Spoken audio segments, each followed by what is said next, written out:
Dicen que hay personas que nacen con estrella y otras que nacen estrelladas. Nuestro protagonista de hoy, en cambio, parecía haber nacido con un imán para el dinero. Siempre y cuando ese dinero no fuera suyo, claro. Este hombre elegante y con pinta de diplomático pasó a la historia por algo que suena tan surrealista que parece inventado: vender la Torre Eiffel. Porque mientras otros sudaban para ganarse la vida, Victor Lustig parecía timar desde incautos en casinos hasta bancos enteros sin ninguna dificultad. Si quieres saber más, sé bienvenido.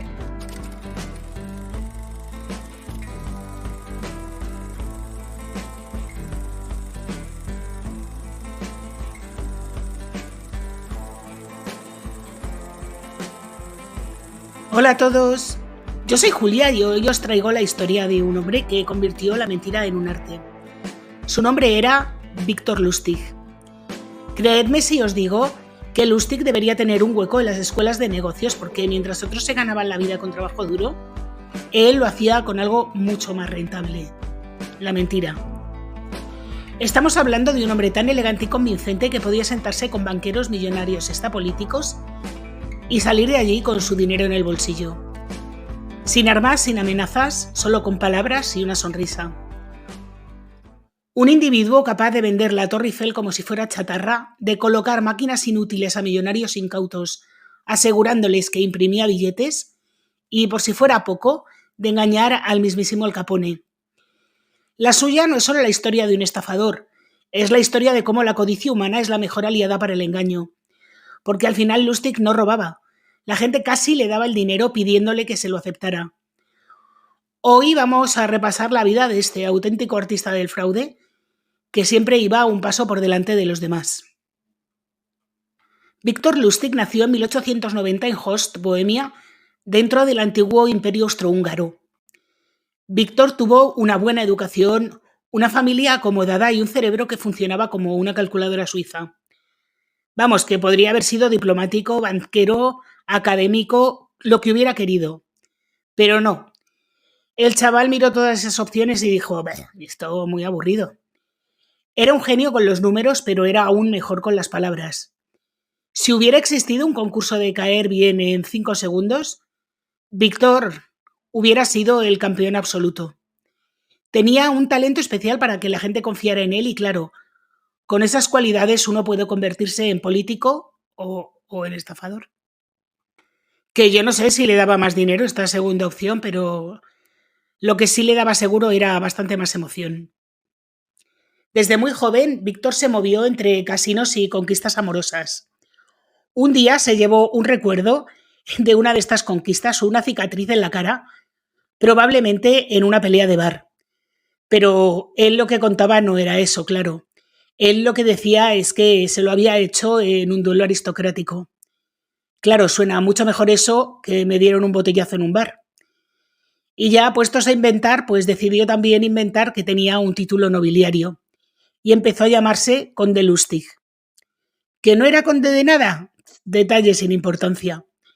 El caso es que el conde Lustig abría muchas más puertas que Víctor a secas. Antes de cambiarse el nombre, Lustig aprendió, se codeó y se fogueó con los mejores de Europa. A principios del siglo XX, mientras Europa ardía en cambios y tensiones, él se paseaba por París y Viena aprendiendo de lo mejorcito de la fauna humana. Jugadores, timadores, aristócratas aburridos. La conclusión a la que llegó fue simple: el mundo pertenece a quien sepa manipular la codicia ajena.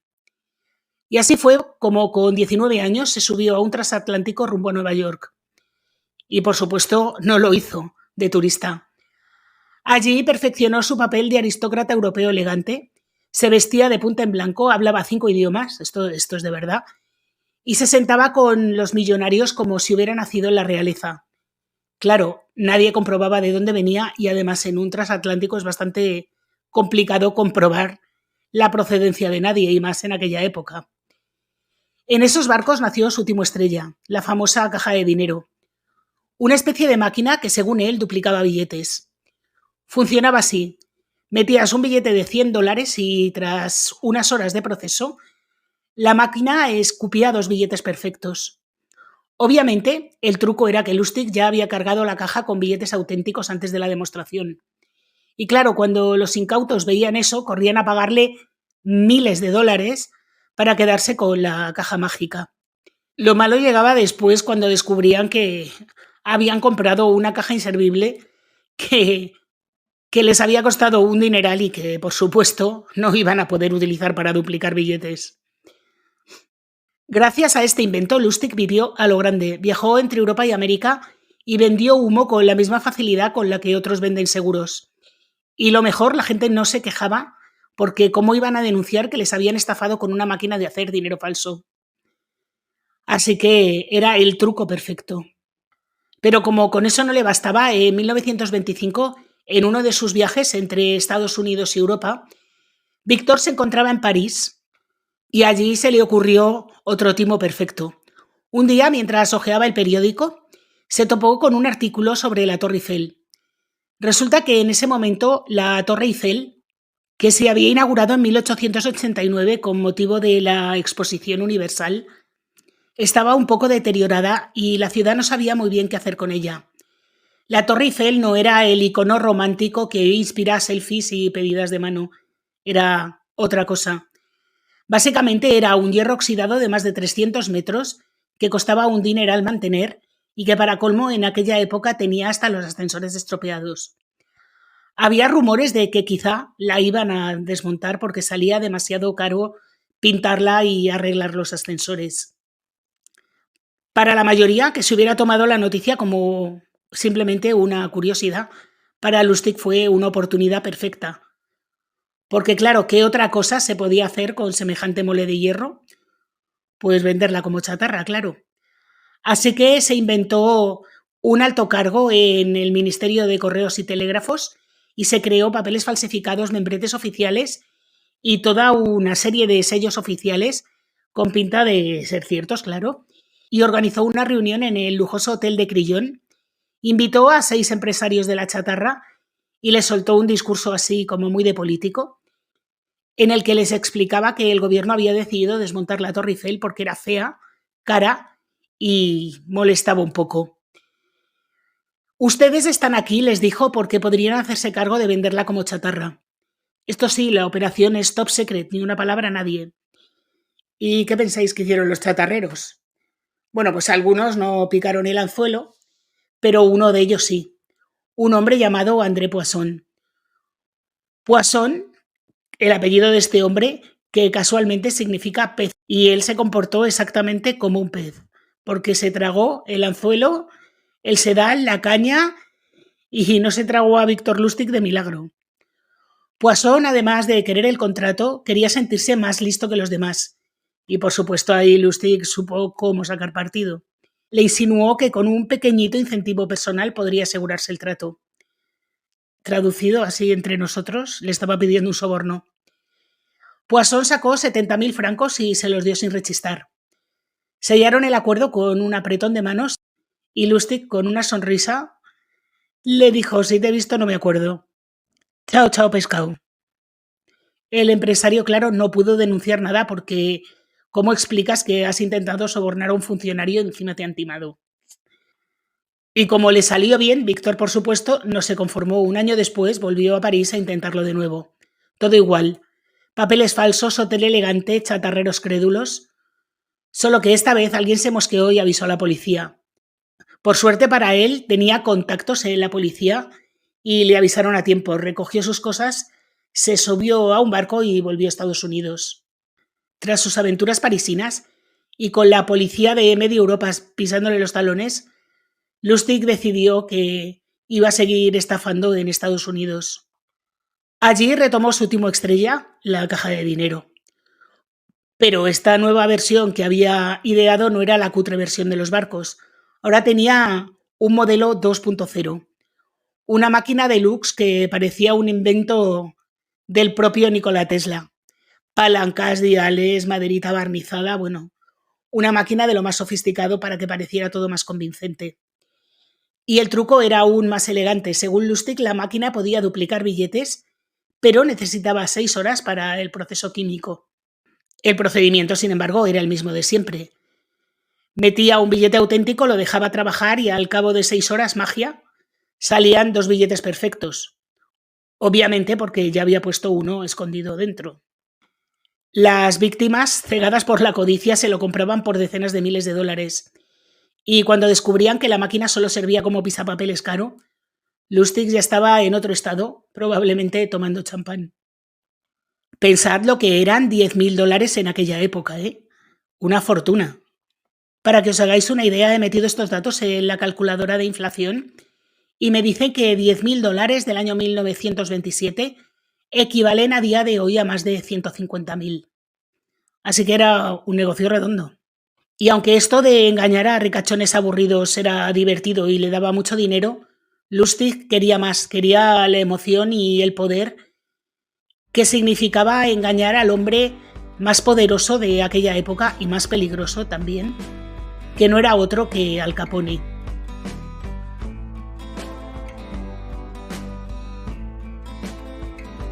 Sí, Víctor Lustig decidió que estafar a Al Capone era una buena idea.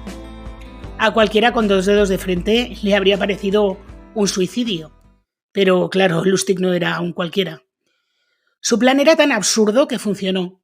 Se presentó ante Al Capone con una propuesta de inversión milagrosa y le pidió 50.000 dólares prometiendo duplicarlos en unos meses. Capone, que era bastante desconfiado, pero tenía mucha curiosidad, decidió aceptar. Y ahora viene lo mejor. Lustig no tocó el dinero, lo guardó durante varios meses en un cajón y luego regresó con cara compungida ante Al Capone y le dijo: lo siento, jefe, la inversión ha fracasado. Aquí tiene su dinero íntegro de vuelta. Capone, acostumbrado a otro tipo de negocios, se quedó en shock. Un hombre que le devolvía 50.000 dólares intactos, vamos, él no lo veía en su mundo ni en sus mejores sueños. Así que, impresionado por tanta honestidad, pongamos honestidad entre muchas, muchas, muchas comillas, decidió darle una propina de 5.000 dólares por las molestias.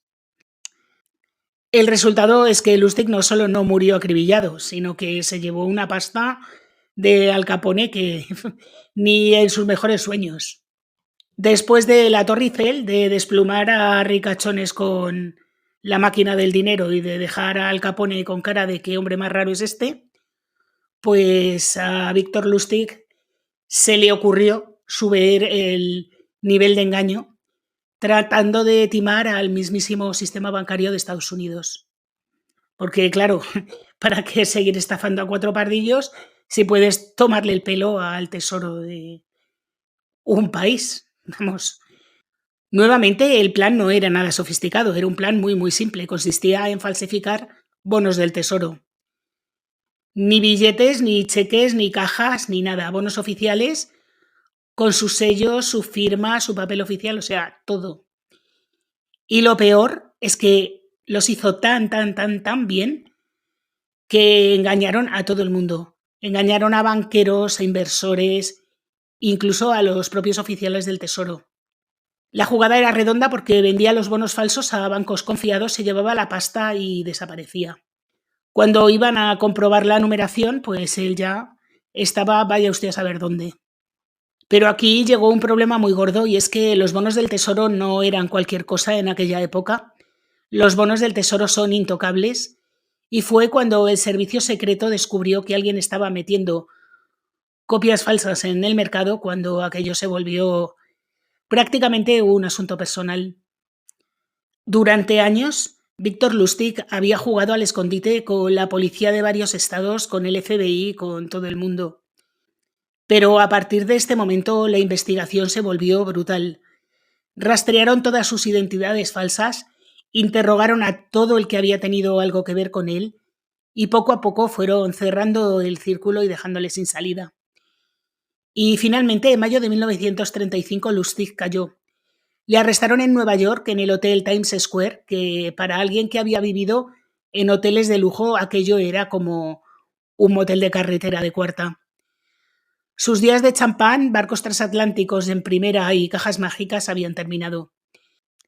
Le acusaron de falsificación y fraude con pruebas que no podían refutarse. Le habían incautado las planchas de impresión y montones de bonos falsos. Vamos, que esta vez no había sonrisa ni historia de soy un conde respetable que le salvara. Pero claro, tratándose de Víctor Lustig, todavía tenía algún truquito bajo la manga. En septiembre de 1935, mientras esperaba juicio en el Centro de Detención Federal de Nueva York, Lustig decidió que aquello no era un hotel de 5 estrellas y que ya iba siendo hora de irse. Así que, junto a otro preso, un gángster de verdad, a lo mejor era hasta amigo de Al Capone, se fabricó una cuerda con sábanas y se descolgó desde un 10º piso. Esto es de película de cine mudo, de verdad, pero fue así. Y lo peor de todo, o lo mejor para él, es que funcionó. La fuga fue un escándalo, porque igual que se había promocionado muchísimo que habían detenido al gran timador Víctor Lustig y bla, bla, bla, bla, bla, bla, pues claro, lo habían convertido en alguien tan famoso que ahora se les hubiera escapado, se convirtió en un descrédito para todo el mundo. Los periódicos no daban crédito, el hombre que había vendido la Torre Eiffel ahora se había escapado por una ventana de una cárcel federal. Medio país se rió de las autoridades, mientras la otra mitad miraba a Lustig como si fuera el gran Houdini del crimen. Pero claro, la fiesta le duró poco. Apenas un mes después le pescaron en Pittsburgh. Y esta vez no hubo escapatoria. Le devolvieron a Nueva York escoltado con un mensaje de «Hasta aquí hemos llegado, amigo». El juicio, por supuesto, fue un auténtico espectáculo. La prensa no podía resistirse a contar las aventuras del estafador más elegante del siglo XX. El público le veía como un genio del engaño, casi un artista, mientras los fiscales le pintaban como un peligro público. Finalmente, y como era evidente, la justicia ganó y en noviembre de 1935 Lustig fue condenado por falsificación y fraude y condenado a 20 años en Alcatraz. Esto para un hombre que había pasado su vida viajando por el mundo, codeándose con millonarios y escapando de policías, esto era una auténtica pesadilla. Alcatraz era una cárcel horrible que no tenía nada de glamour. Lustig en aquella isla prisión se convirtió en la sombra de lo que había sido.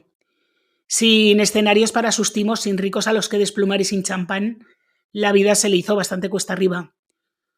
Su salud comenzó a deteriorarse y en 1947 murió de neumonía en el hospital de la prisión. Tenía 57 años. Su historia nos deja una moraleja, que es que por muy listo que seas, por muy bien que mientas, tarde o temprano la realidad o el FBI siempre te alcanza. Y cuando eso pasa, ni títulos inventados ni máquinas mágicas pueden salvarte. Pero esto ya debería haberlo sabido él, porque Víctor Lustig no fue el primero que intentó vender este tipo de construcciones gigantescas a incautos, crédulos y codiciosos. En Estados Unidos ya tenían su propio artista del timo. Se llamaba George C. Parker, que era un hombre que básicamente se ganaba la vida vendiendo cosas que no eran suyas. Su especialidad era el puente de Brooklyn. La jugada era tan absurda que funcionaba. Parker se dirigía siempre a inmigrantes recién llegados a Nueva York, gente con la ilusión por las nubes y el inglés bajo mínimos.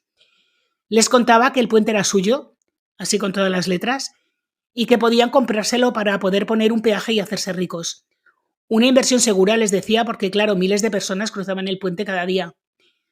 Lo increíble es que muchos le creyeron, tanto que la policía tuvo que desalojar un montón de veces a los nuevos dueños que habían puesto casetas para cobrar peaje en pleno puente.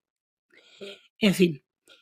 Y Parker además no se limitaba solo al puente, también vendió la Estatua de la Libertad, el Madison Square Garden y hasta la tumba de Grant. Vamos, que si le dejan suelto un par de semanas más, lo mismo vende hasta la Casa Blanca. Pero a este la broma también se le acabó. En 1928 fue condenado a cadena perpetua y murió en la prisión de Sing Sing. Qué dos cárceles tan míticas, Alcatraz y Sing Sing. Si existiera un Hall of Fame de los timadores, seguro que Parker y Lustig estaban ahí en un lugar de honor. 2 hombres, 2 continentes y un mismo talento. Hacer que la gente entregara su dinero convencida de que estaba haciendo el negocio de su vida. Y lo curioso es que, a pesar de lo absurdo de sus timos, ambos siguen siendo recordados un siglo después.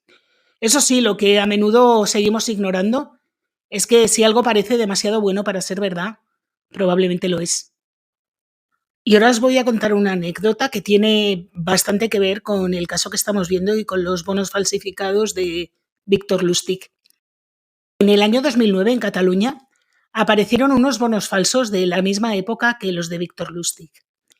Al igual que aquellos, los descubiertos en Tarrasa eran simples papeles impresos, con mucha maña, eso sí, para parecer auténticos. Los estafadores afirmaban que eran bonos emitidos en 1934 por el secretario del Tesoro de Estados Unidos, Henry Morgenthau, y les daban un aire de reliquia histórica guardándolos en viejos maletines envejecidos a propósito. La operación destapada por los Mossos fue de dimensiones insólitas. Eran 3 maletines con valores faciales imposibles, más de 16 millones de dólares en billetes y bonos falsificados, además de moneda antigua. Esta historia empezó cuando un vecino de Tarrasa de 60 años acudió a varios bancos para informarse sobre cómo cobrar un supuesto bono de la Reserva Federal de 20 millones de dólares. En fin. Poco después, los investigadores localizaron a un empresario de Marbella con otros 2 maletines, uno lleno de billetes falsos y otro que contenía poco más que unas cartulinas azules, pero que le habían dicho que valían hasta 1,5 trillones de dólares. Ninguno de los dos sospechaba que había sido víctima de una estafa internacional. Actuaban en nombre de un empresario inglés residente en Ibiza que había adquirido los maletines a través de intermediarios en Manila. La trama se había extendido como un eco del pasado, la misma lógica de Lustig 70 años después. Los falsificadores se apoyaban en un gancho histórico. El nombre de Henry Morgenthau daba verosimilitud, pero la realidad es que Estados Unidos nunca emitió valores de semejantes cantidades, ni en 1934 ni nunca. Todo era ficción reforzada con un decorado de maletines viejos y documentos amarillentos. La investigación quedó abierta porque la policía sospechaba que existían más maletines circulando por Cataluña, pero al final no encontraron más. Al igual que en los años 30, la promesa de riqueza fácil seguía siendo un anzuelo irresistible para algunos. Y bueno, hasta aquí el caso de hoy. Si os ha gustado, por favor, dejarme un like, activar la campanita, comentar, compartir, suscribiros si no lo estáis. Y recordad que subo vídeo todos los martes. Y recordad también que tengo un canal principal que se llama Tinta Roja, en el que cuento casos de True Crime y que os dejo enlazado en la cajita de información. Así que ahora sí que sí, me despido hasta el martes que viene.